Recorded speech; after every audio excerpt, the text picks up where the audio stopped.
On my foster sister's birthday, I smashed her face into the birthday cake, slapped each of my 3 brothers, watered my mother, and told my father, if you want me to stay, kick her out and never let her set foot in this house again. They stared at me in shock, couldn't believe this was the same Evangeline who had desperately tried to win their love just 3 months ago. The fact proved that I was the real Gallagher heir but got swapped with the maid's baby by mistake. For 19 years, they raised Megan thinking she was their flesh and blood. When they finally discovered the truth and brought me into the family, they couldn't let go of their precious Megan. 3 months ago, Megan pushed me off a stage. Instead of helping me as I lay critically injured, my family literally stepped over my body to comfort Megan. Their trampling left me in a coma. That's when I realized, no more trying to fit in. I scanned the room until my eyes landed on Megan. She trembled and hid behind Edward. Keep her. I'm done with this family, I sneered. My father's face reddened with rage. Megan is our girl. As long as we're breathing, this is her home. Samson jumped in. Why are you being so mean? Megan is good to you. Why you always picking on her? Another slap landed across his face. Samson exploded. That's it, Evangeline, you crossed the line. I'm gonna teach you a lesson. He rose, ready to hit me, and the rest followed suit, but I didn't back down. I'd trained for moments like this. Even 4 against 1, they couldn't stop me. In all the commotion, I dashed upstairs shouting, if you won't show Megan the door, I'm out. I'm cutting ties with you guys right now. I ran to my room, grabbed my ID, and jumped out the window. It was the 2nd floor, but that was a piece of cake for someone who knew how to fight like me. Downstairs, Megan was putting on a big tearful show. Maybe I should just leave. Evangeline is your real kid. I'm just outside.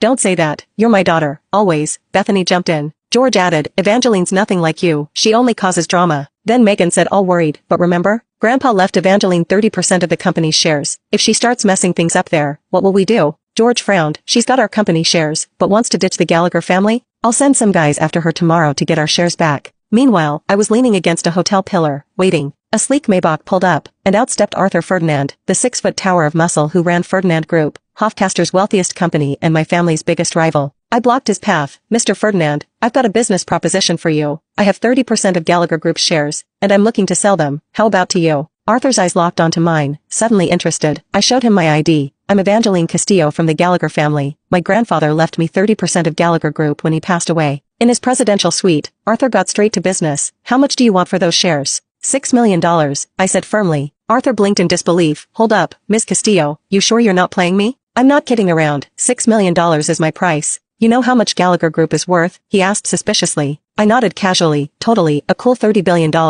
Arthur couldn't hide his shock. You're giving up your slice of a $30 billion pie for just $6 million? I stared him straight in the eye. Not at all, but there's a catch. We need to sign a side deal. The Gallagher family will be out for blood when this sale goes through. I want you to protect me. Plus, I want them to lose control of the company within a year. Arthur seemed taken aback by my boldness. You really want to bring Gallagher Group down even though your granddad gave you those shares? Aren't you worried about him haunting you? My eyes flashed with determination. I want them to never have a moment of peace. His lawyers drew up the contracts. I signed, and the money was wired immediately. As the deal concluded, I hesitated before saying, Mr. Ferdinand, I have another thing to ask. Arthur replied, shoot, but no promises. I paused. Maybe I pushed it too far. Oops, my bad then. See you around, I said, getting up to leave. Speak freely, Ms. Castillo. You never know. I might just agree, Arthur urged.